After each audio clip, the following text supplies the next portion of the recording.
My girlfriend said, "You're suffocating me. I need to live alone for a while." I said, "I want you to be happy." Then I moved out that weekend. She started calling 2 weeks later when her rent was due, and I wasn't answering. Original post 29 mail got hit with the "We need to talk" text from Ashley, 27, on a Thursday morning. We'd been living together for almost 2 years in a nice 2-bedroom place. My lease, my credit check, but we'd been splitting everything 50-50 like clockwork. She sat me down that evening with this whole prepared speech about personal growth and finding herself. The highlights. "I feel like I'm losing my identity living with you. I need my own space to breathe. You're not doing anything wrong, but I'm suffocating. I need to live alone for a while.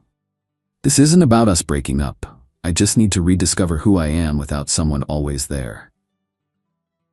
I sat there listening, nodding, asked if there was someone else. She got offended. "This is exactly what I mean. You're always so suspicious. I just need independence." Here's the thing. I'd been paying 70% of everything for months because her freelance photography business was building momentum. The utilities were all in my name. Internet, electricity, water, all auto-debited from my account, and she'd Venmo me her half, which had gradually become her third, then her quarter. "So what are you thinking?" I asked. "I found a studio downtown. It's perfect for me. I can move in next month. We can still date, just with space." I looked at her for a long moment. "You want me to move out?" "Well, it makes more sense for you to find something. This place is perfect for my photography equipment, and you work from home anywhere." The audacity. The apartment I'd lived in for 4 years that I'd furnished, where I'd set up my entire home office, was suddenly perfect for her needs. "Okay," I said, "I want you to be happy." Her face lit up. She hugged me, started talking about how this would make us stronger. That Saturday, I rented a U-Haul. Update 1. The look on Ashley's face when she came home from her photography workshop, which I later learned was brunch with her friends celebrating her brave decision, was priceless. Half the apartment was empty. My desk, my monitors, my entire office setup, gone. The living room TV, my gaming console, the coffee table I'd restored myself, gone. The kitchen appliances I'd bought, KitchenAid mixer, espresso machine, air fryer, gone. Even took the shower curtain, because technically, I'd bought that too. What are you doing?" She stood in the doorway, mouth open. "You need space to find yourself. I'm giving you all the space you need." I was carrying out the last box of my books. "But where are you going?" "Found a place, month-to-month lease across town." "You wanted to live alone, right?" "I meant, I thought you'd stay here until I moved out next month." "Why would I do that? You're suffocating living with me. I'm fixing that immediately." She followed me to the U-Haul. "This is crazy. You can't just leave. Watch me." "What about the rent? It's due in 2 weeks. That's between you and the landlord. Your name isn't on the lease, remember? But I can't afford $2,400 by myself." Should have thought about that before deciding you needed independence. The text started that night. "This is so immature. You're punishing me for being honest about my needs. Real partners support each other's growth." I didn't respond. She wanted space, she got space.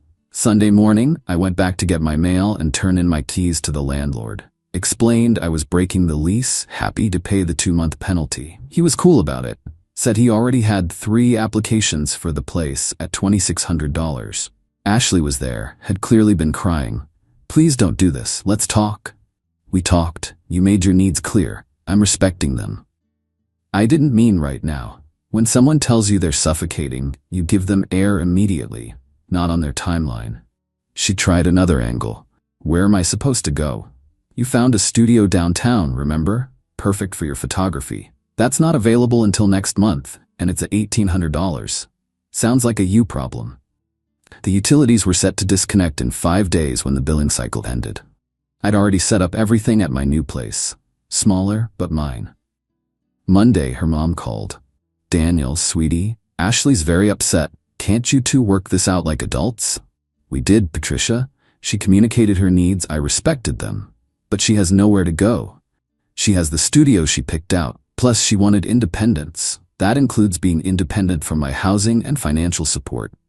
"You're being cruel." "I'm being exactly what she asked for, absent from her space." Wednesday, got a text from Ashley's best friend Meredith. You're such in a hole. She's sleeping on my couch because of you. Didn't respond. Thursday, another text from Ashley. The landlord says I have 3 days to leave or he'll start eviction proceedings. Please come back. Can't. Suffocating you, remember? Friday, she showed up at my office building. Security called me down. We need to talk? She said, mascara smudged. You wanted space. Showing up at my workplace is the opposite of space. I made a mistake. No, you made a decision. Now you get to live with it, independently. The studio fell through. Someone else got it. Unfortunate. Meredith says I can only stay 2 more nights. Better start apartment hunting. With what money? I spent my savings on photography equipment last month. The equipment for your business that's building momentum? Use that momentum. She actually stomped her foot. You're destroying us over one conversation. You destroyed us when you decided I was suffocating you, but still wanted me to subsidize your independence journey. That's not how life works. I'll tell everyone what you did. Please do. Tell them how you wanted to live alone but expected me to keep paying for your housing. See how that goes. Security stepped forward. Miss, I need you to leave. The emails started that weekend. Paragraph after paragraph about how I misunderstood, how she just needed some breathing room, how couples take breaks all the time. I forwarded them to spam. Update 2. 2 weeks passed. I was settling into my new place nicely. Smaller, yeah, but peaceful. No more finding photography equipment everywhere or pretending her artistic vision of leaving dishes for 3 days was valid. Then, Monday hit. My phone exploded. Missed calls from Ashley, her mom, Meredith, even her brother Tyler, who I'd met like twice. Finally listened to one voicemail from Ashley. Please call me back. It's an emergency. I need to talk to you. Against my better judgment, I called back. Thank God. She was crying. I'm in trouble. What kind of trouble? I wrote some checks for the studio deposit and first month. They bounced. And the landlord wants to press charges for check fraud. You wrote bad checks? I thought my client payment would clear in time, but they're delayed and now I owe $3,600 plus bounce check fees, and the landlord says if I don't pay by tomorrow, he's calling the police. Sounds serious. Can you help me, please? I'll pay you back. With what money? Your business that's building momentum? Please don't be like this. I'm desperate. You wanted independence. This is what it looks like. I could go to jail. Better call a lawyer then, independently. I can't believe you're doing this to me. I'm not doing anything to you. I'm doing nothing, which is what you wanted. She went quiet. Then, you planned this. You wanted me to fail. No, I wanted you to succeed. You wanted me gone. You can't have both. I'll lose everything. You already threw away everything when you decided I was suffocating you. That's not, I just needed space. You got it, all of it. Good luck with the landlord. I hung up. The brigade started immediately. Her mom called from 3 different numbers, leaving increasingly unhinged voicemails about how I was letting her baby go to jail and how real men protect their women. Tyler texted, Bro, just help her out. She learned her lesson. Learned what lesson? That actions have consequences? Meredith went nuclear on social media. Some men really show their true colors when women ask for basic respect and space. Watching my best friend suffer because her ex is a vindictive monster. Tash narcissistic abuse, financial abuse. I didn't engage, but my buddy Kevin screenshot it and replied, didn't she dump him for suffocating her? Now she wants his money? Make it make sense. The comments turned into a war zone, half supporting her, half calling out the hypocrisy. Tuesday afternoon, Ashley texted, I pawned my camera equipment, got enough to avoid charges. Happy? Your independence, your choice. I hate you. You wanted space from me. Hate is just more space. Wednesday, got a call from an unknown number. Answered it thinking it might be work-related. Is this Daniel? Male voice.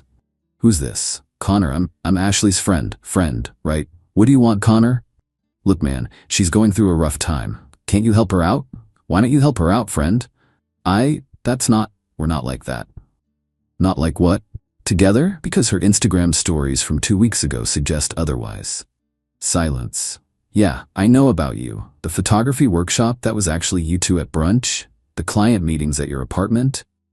She said you were broken up. We are now. Enjoy being her life raft. Oh wait, you just want the fun parts, not the responsibilities? He hung up. Thursday, Ashley sent a long email about how she'd been confused and Connor meant nothing and she realized she'd made a huge mistake. Deleted it. Friday morning, she was at my door, my new door. No idea how she found me. Please, 5 minutes. She looked rough, hair unwashed, same clothes as Tuesday, eyes red and puffy. 2 minutes. I messed up, I know that now. Connor was, God, he was nothing, just attention, validation, I don't know. You nuked our relationship for attention? I was scared, we were so serious, and I'd never lived alone, and I thought I needed to experience that, but I wanted you to be there when I was done experiencing it. You wanted me as a safety net. No, I wasn't ready for everything to be so real.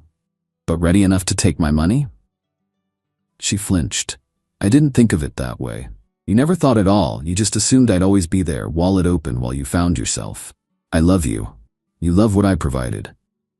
Stability, security, a nice apartment, someone to handle the adult stuff while you played independent photographer. That's not fair. Fair? You want to talk about fair? You told everyone I was suffocating you, made me the villain. Then when I gave you exactly what you asked for, you tried to make me the bad guy for that too. I'm sorry. Cool. Your 2 minutes are up. Where am I supposed to go? Connor's? Your mom's? Meredith's? You burned through all those bridges? She started ugly crying. Please, I'll do anything. Do this. Leave. Don't contact me again. Figure out your life without me in it. You wanted independence? Congratulations, you're independent. I closed the door. Final update. It's been 3 months since I closed that door on Ashley. Figured I owed you all a final update on how this mess wrapped up. The first month after that doorway conversation was rough. Not gonna lie, Ashley went full scorched earth. Created this whole narrative online about how I financially abandoned her when she was trying to work on herself. Meredith led the charge, posting these long Instagram stories about emotional manipulation and control through money. The thing is, the truth has a way of coming out. Connor, apparently, wasn't interested in playing Ashley's game once she was actually single and broke. Dude ghosted her within 2 weeks of her being officially homeless. Someone, not me, leaked their text messages in the comments of one of Meredith's posts, Ashley begging Connor to let her stay with him saying he wasn't ready for that kind of commitment. The same dude she threw away our relationship for wouldn't even give her a couch to crash on. The comments flipped real quick after that. She moved back in with her parents. From what I heard through mutual friends, it wasn't pretty. Her dad was furious about the whole situation, especially the bounced checks. Made her get a full-time job at a camera store, retail, not photography. Her Instagram went from artist building her empire to dead silence. Meredith and Ashley had a falling out about a month later. Turns out Ashley couldn't pay back the $800 Meredith had loaned her for food and gas. When Meredith asked for it back, Ashley accused her of kicking her while she was down. They haven't spoken since. Patricia, Ashley's mom, sent me one last email about 2 months ago. Subject line, you won. The email was short, I hope you're happy. She's miserable. She cries every night. She lost everything because you couldn't forgive one mistake. I actually replied to that one. She didn't lose everything because I couldn't forgive. She lost everything because she threw it away with both hands expecting me to catch it for her. I chose not to catch it. That's not winning. That's just choosing not to lose. She didn't reply. Last week, I ran into Ashley at a Trader Joe's. First time seeing her since the doorway incident. She was in the camera store uniform, buying the cheap wine she used to make fun of. We made eye contact. She looked like she wanted to say something. I just nodded and kept walking. But here's the weirdest part. Tyler, her brother, reached out last night. Not to berate me or beg for money. He wanted to thank me. This is weird, but Ashley finally admitted everything. The cheating, the manipulation, the expectation that you just bankroll her fantasy life. She's been in therapy and actually taking accountability now. Dad made it a condition of living at home. Anyway, I wanted to apologize for my part in harassing you. You did what you had to do. I thanked him for reaching out and wished him well. That's it. Am I happy? Not really. I don't take joy in watching someone crash and burn, even someone who hurt me, but I'm at peace with it. She wanted to play adult while keeping a safety net. She wanted independence, funded by dependence. She wanted to find herself while I paid for the search party. My new place is good. Started dating someone new, Jessica from my running club. She has her own apartment, her own job, and zero interest in finding herself at my expense. We take turns paying for dates. It's refreshing. The apartment Ashley and I shared? Drove by it last month. There's a young couple moving in. They looked excited, hopeful. I hope they do better than we did. Someone asked in my DMs if I regret being so harsh. Here's the thing, I wasn't harsh. I was exact. She asked for space, I gave her space. She wanted independence, I let her be independent. She wanted to live alone, she got to live alone. The fact that independence comes with bills and responsibilities isn't me being cruel. It's just reality. She confused wanting the aesthetic of independence with actually wanting independence. She wanted the Instagram story of brave woman finding herself, while I quietly paid for her journey of self-discovery. When I refused to be a silent investor in her fantasy, the fantasy collapsed. That's not revenge, that's just cause and effect. Ashley wanted to have her cake and eat it too, but she forgot she'd have to buy the cake herself once I left. Anyway, that's it. Story's over. No dramatic reconciliation, no revenge plots, no soap opera endings. Just a woman who wanted independence, getting exactly what she asked for, and discovering that independence is expensive when you're actually independent. Thanks for following along. Gonna go live my suffocation-free life now. Peace out.